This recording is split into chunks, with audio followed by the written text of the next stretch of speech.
ছেলেকে আমি কি করিয়ে সুস্থ করবো, ছেলেকে আমি কি করি লেখাপড়া করাবো। কারো হাত নেই, কারো পা নেই, আবার কারো কোনোটাই নেই। বন্দুকের গুলিতে বুক পিঠ ঝাঁঝরা হয়ে আছে অনেকের। চিকিৎসা চলছে, তবে প্রতিটি মুহূর্ত এখন জীবন বাঁচানোর শেষ চেষ্টাটা করা হচ্ছে। এমনটাই দেখা গেছে জাতীয় অর্থোপেডিক হাসপাতাল ও পুনর্বাসন প্রতিষ্ঠান নিটোরে গিয়ে। ডাক্তাররা বলেছেন, বৈষম্য বিরোধী আন্দোলনে আহতদের বিশেষ গুরুত্ব সহকারে সেবা দেওয়া হচ্ছে। বৈষম্যবিরোধী ছাত্র আন্দোলনে যারা আহত তাদের সকলকে ফ্রি চিকিৎসা করার ব্যবস্থা করেছেন। আমরাও বিভিন্ন সময় তাদের সাহায্য করার চেষ্টা করছি। কোনো বৈষম্যবিরোধী ছাত্র আন্দোলনে আহত কোনো ছাত্র তাহলে বাংলাদেশ সরকারি ফিজিওথেরাপি অ্যাসোসিয়েশনের পক্ষ থেকে আমরা ঘোষণা করলাম আপনার মাধ্যমে যে আমরা অবশ্যই চেম্বারেও তাদের কাছ থেকে কোনো টাকা নেই না, আগেও নিতাম না, এখনও নিব না, ভবিষ্যতেও নিব না। হাসপাতালের বিছানায় শুয়ে আছেন তিতুমির কলেজ শিক্ষার্থী সালমান। তিনি বৈষম্য বিরোধী আন্দোলনের সময় পুলিশের গুলিতে আহত হয়েছেন। 7,000-এর মতো হবে যে গানশুট ইনজুরি যারা হয়েছে ম্যাক্সিমাম ড্যামেজ, কারো চোখ হারিয়েছে, কারো হাত হারিয়েছে, কারো পা হারিয়েছে, কেউ বিকলাঙ্গ হয়ে গেছে। স্বাধীন রাষ্ট্রটা যদি এই অসহায় মানুষদের পাশে না দাঁড়ায়, এই ত্যাগী মানুষগুলোর পাশে না দাঁড়াতে পারে, তাহলে কি রাষ্ট্র সঠিক মূল্যায়ন দিতে পারছে? কিংবা নেক্সট যদি কখনো এরকম সিচুয়েশান আসে যে আবার কোনো স্বৈরাচার শাসক জন্ম নিল, তারপর কি ওরা কি আবার কাজ করবে মনে হয়? আজকে আপনি যদি তাদের ত্যাগের মূল্য না দেন, নেক্সটে কখনো কেউ যদি কোনো স্বৈরাচার আসে, কখনো ওরা ওই রকমভাবে প্রতিহত করবে না। অন্য বিছানায় পায়ে মারাত্মক ক্ষত নিয়ে শুয়ে আছে 12 বছর বয়সী স্কুল শিক্ষার্থী শাহরিয়ার উর রশিদ। সে পল্লবীতে গত 5 আগস্ট পুলিশের গুলিতে আহত হয়। আমি 5 তারিখে আন্দোলনে আসছিলাম। ওই দিনকা আন্দোলন করতে করতে মিরপুর 2 নম্বর স্টেডিয়ামের ওদিকে আসছিলাম। আসার পরে দেখি পুলিশ গুলি চালাইতেছে আর বোম মারতেছে। পরে আমি ভয়ে পিছিয়ে এসে পড়ছি, আর আমার পিছিয়ে যারা ছিল ওনারা দৌড় মেরে চলে গেছে। পরে আমি একটা পিলারের পিছিয়ে লুকাইছিলাম। লুকানোর পরে পুলিশ গুলি চালাইতেছিল। পরে দেখি কি যে ওনাদের বুলেট শেষ প্রথমে, তারপরে আবার বুলেট ভরে আবার গুলি চালাইছে। চালানোর পরে বুলেট শেষ হয়েছে। পরে আমি দৌড় মারে চলে এসে পড়ছি। এসে পড়ার পরে হলো যে সামনে তাকায় দেখি কি যে পুলিশ সব থানার ভিতরে ঢুকে গেছে, 2 নম্বর থানা।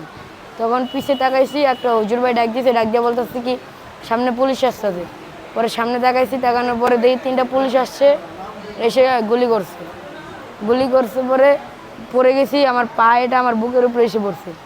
পড়ার পরে স্টুডেন্টরা আমাকে ধরে 10 নম্বর আলাদা হসপিটালে নিয়ে গেছিলো। নিয়ে যাওয়ার পরে ব্যান্ডেজ করে রক্ত বন্ধ করছিল।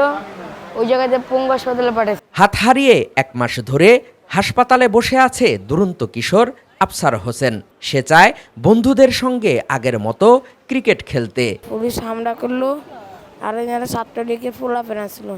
এদের আসলো অস্ত্র, ছুরি, দামা, গুলি, এরকম দিয়ে এরা হামলা করলো। আমার কোনো ইনকামের ব্যবস্থা নাই। আমি কি করি এই ছেলেকে আমি সুস্থ করব, কি করি ছেলের খাওয়া দাওয়া করবো, কি করি আমি ছেলের লেখাপড়া করাবো, আমার কাছে কোনো ব্যবস্থা নাই।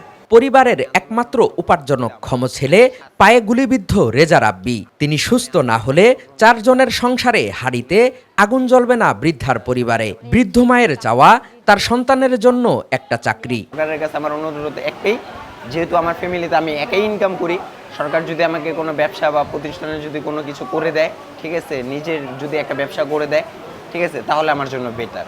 আমি কিভাবে চলবো এখন? আমি সরকারের কাছে আবেদন জানাই যে আমার ছেলেকে একটা ছোটোখাটো একটা চাকরি যে কোনো দেখ, আর একটা থাকার ব্যবস্থা যদি করে দেয়। হাসপাতালের ডিউটি অফিসাররা জানান, সর্বোচ্চ গুরুত্ব দিয়ে আন্দোলনে আহতদের দেখাশোনা করছেন তারা।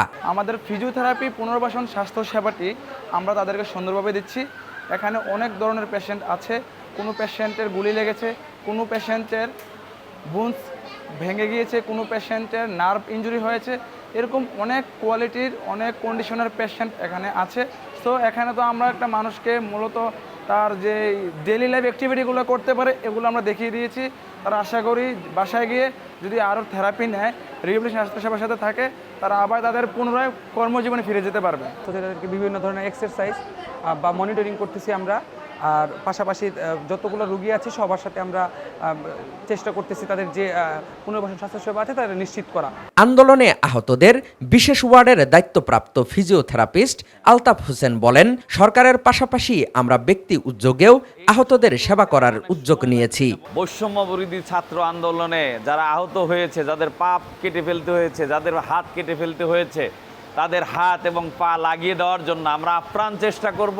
আরেকজন ফিজিওথেরাপিস্ট আব্দুল বারেক বলেন, আন্দোলনে আহতদের অনেকেই সুস্থ হয়ে বাড়ি ফিরেছেন, তবে ক্রিটিক্যাল যারা তাদের সব ধরনের সাপোর্ট দিয়ে চিকিৎসা সেবা দিচ্ছি। এখন পেশেন্টের অবস্থা আল্লাহর রহমতে অনেক ভালো।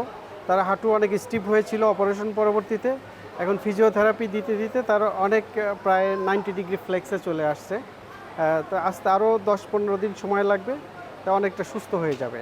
আহতদের চিকিৎসায় ওষুধ থেকে শুরু করে যত কিছু লাগুক সব সরকারে দিচ্ছে জানিয়েছেন জাতীয় অর্থোপেডিক হাসপাতাল ও পুনর্বাসন প্রতিষ্ঠান নিটোর ফিজিওথেরাপি বিভাগের ইনচার্জ আবিদা সুলতানা। বাংলাদেশের যেই প্রান্তেই সে যাক না কেন, এটা বাংলাদেশ সরকারি চাকরিজীবী ফিজিওথেরাপি অ্যাসোসিয়েশনকে নির্দেশ দেওয়া আছে যে তারা এই বৈষম্য বিরোধী আহত ছাত্রদের বা আহত রুগীদের, জনসাধারণ যারাই আহত হয়েছে তাদেরকে বিনামূল্যে চিকিৎসাটা প্রদান করবে এবং আমাদের সরকারি হসপিটালগুলির বিভাগগুলি একদম যতদিন তারা বেঁচে থাকবে ততদিন তারা এই রিলেটেড যে কোনো প্রবলেম নিয়ে আসবে, তাদের সেবা আমরা বিনামূল্যে করব। এভরিথিং ফ্রি, সব ফ্রি, বেড থেকে শুরু করে ট্রিটমেন্ট থেকে শুরু করে খাবার থেকে শুরু করে সব ফ্রি। এবং আমাদের রিহ্যাবিলিটেশন যে পার্ট, যেটা আমাদের ফিজিওথেরাপির যে রিহ্যাবিলিটেশন পার্ট, সেটাও ফ্রি। বৈষম্য বিরোধী আন্দোলনে আহতদের এখন একটি চাওয়া, আবারও সুস্থ হয়ে নতুন স্বাধীন বাংলাদেশ দেখতে চান তারা। তবে জীবনের বিনিময়ে যারা দেশকে স্বৈরাচার মুক্ত করলেন, সেই আদর্শ মানবিক ও অসাম্প্রদায়িক দেশ কতটুকু হলো সেটি এখন দেখার বিষয়। হাকিম মাহি, ঢাকা জার্নাল।